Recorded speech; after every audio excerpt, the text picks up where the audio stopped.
Hey, welcome back to E-commerce on Tap, brought to you by Sourcify and ISBA. I'm your host, Nathan Resnick, joined by my co-host, Aaron Alpeter. We are not doing a brand episode right now, but we are covering athleisure because we've just covered quite a few just fundamentally game-changing athleisure brands that Aaron and I have learned so much from.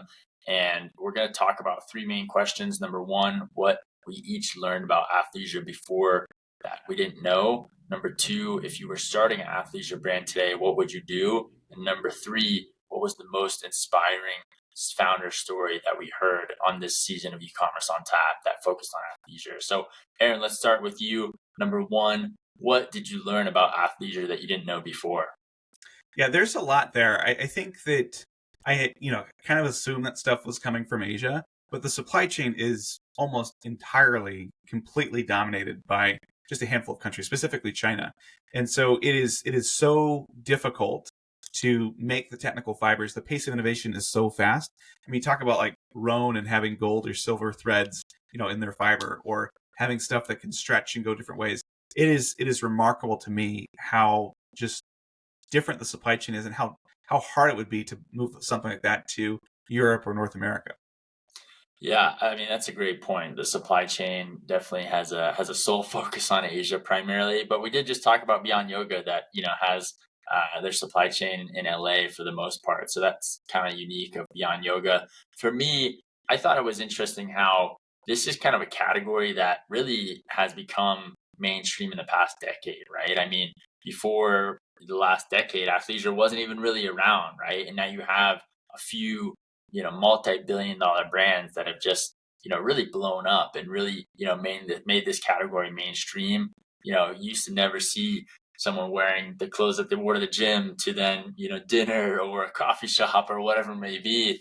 And so I just think this category as a whole has become so mainstream in the past 10 years that I kind of wonder from like a fashion standpoint, what's going to be the next 10 years, right? Yeah, Because there's always a new trend, there's always a new fad. And so maybe the next 10 years, it won't be athleisure. It's going to be something else.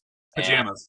yeah, pajamas, yeah. And, Lululemon or Gymshark, et cetera, is going to have to lean into those other categories that, become the next fad. So I just think it's pretty remarkable how a lot of these brands that we covered kind of, built this trend and kind of rode that wave as well. So I didn't realize that, before people wouldn't really wear athleisure outside of the gym.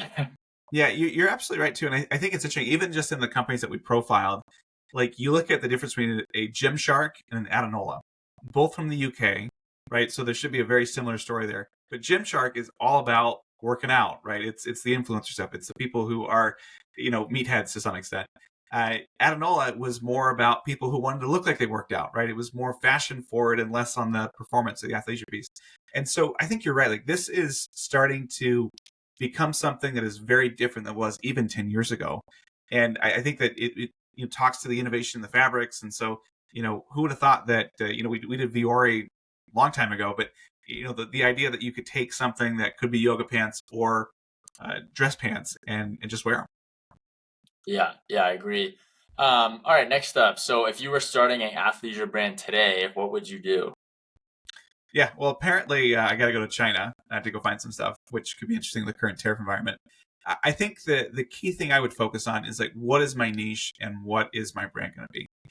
It's gotten to the point where you can either be extremely product focused and you're going to do something like a Roan, where you are going to say, all right, we're going to work on the silver tech or gold tech technology that is inherently different, right? Maybe you didn't invent it, but you're the one that popularized it. You're going to go do that, and that's what you're going to be known for. Or like Adanola, you want to be known for an aesthetic. You want to be known for comfort, or Beyond Yoga, softness.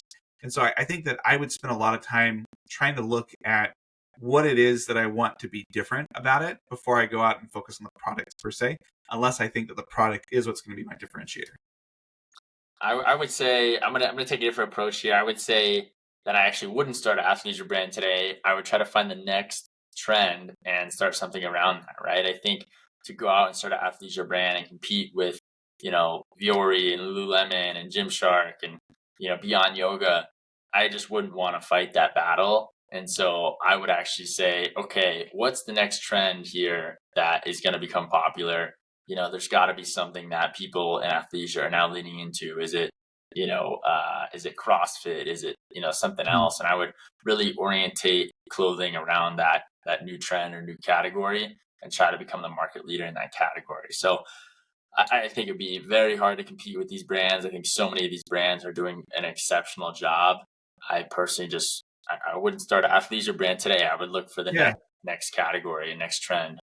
that's super interesting. So, do you think that we're at like peak athleisure right now? I mean, I'm sure there are channels that these brands are not tapping into, especially internationally, that, is going to grow more, right? So maybe that's an angle in terms of, hey, is athleisure as popular in, Asia or Australia, et cetera, as it is in the States? I'm not sure, but that could be an angle. I just think the way that these brands operate and the communities that they're, tapped into and driven, I think you'd either have to find, a unique community that they're not tapped into, or another market angle that they haven't explored yet, which I think is extremely hard to do. Yeah, I think you're right that maybe in North America it's a little bit tapped out. It is very competitive to start something here, but you look at the growth in Asia, right? Like I bet the next big ones we hear about are going to be like a homegrown Indian athleisure brand that comes out, and it's like a uniquely Indian aesthetic or something like that. I could see doing really really well, especially if it's like rooted in like that culture and it's made there and those sorts of things. So, yeah, interesting idea. Yeah, yeah, that's cool. What was your most inspiring story or founder that you looked up to this season? I think for me, it would be Roan. I kind of have a tangential connection to the founders. Like I mentioned, I met their dad a couple of times, and I think just the idea behind going back and saying, you know what, we want to change our cap table, right? We have this tier one investor that put money in, but we want different things now, and so rather than just fighting about it or quitting, we're going to go back and buy the business back. I think that was really interesting. I also think that the part that's unique about what Rona is doing is just this tie into mental healthness, especially on for men. You don't really hear that a whole lot, and it's just interesting that mental healthness could have a place in apparel, because you don't wear your mental health, although everybody sees it. So I think that was the story that I resonated with the most. Awesome. Yeah, for me, I love the Gymshark story. I mean, you think about a founder, Ben, who's just printing T-shirts in his parents' apartment and grows it into a multi-billion-dollar global brand. I mean, Gymshark is just an incredible founding story. Really just who built that business from the ground up, leaned into social media, built a very vibrant and strong community. And I just love kind of that first story of him, bringing some samples and hundreds of different t-shirts and lifting gear to their first trade show and selling out and realizing, hey, we've got something here. And he went from delivering pizzas to growing this major player in the athleisure category. And I just love that story and that founder, and I think it's so inspiring. Yeah, I would say my runner-up would have to be Aloe, simply from the supply chain point of view. And I think, going in and looking at their parent company that, has all the U.S. manufacturing and is kind of known as being a great piece there. And then just deciding that, you know what, if we're going to do athleisure, we're going to do it in a big way. We're going to go out and we're going to put it in Asia. And the fact that the founders still own all of it. So I think it is, most people would be happy if they had color image apparels, $300 million revenue and domestic supply chain. But they now own 100% of a billion-dollar brand, which is amazing. It's incredible, incredible. Well, there you have it, the athleisure season of e-commerce on tap. If you haven't yet, check out each episode. Very cool stories, very interesting supply chains and high growth companies. So next season we are covering beauty. We've got some pretty, incredible stories there as well. So tune in for that, and we will see you next time on e-commerce on tap, brought to you by Sourcefind.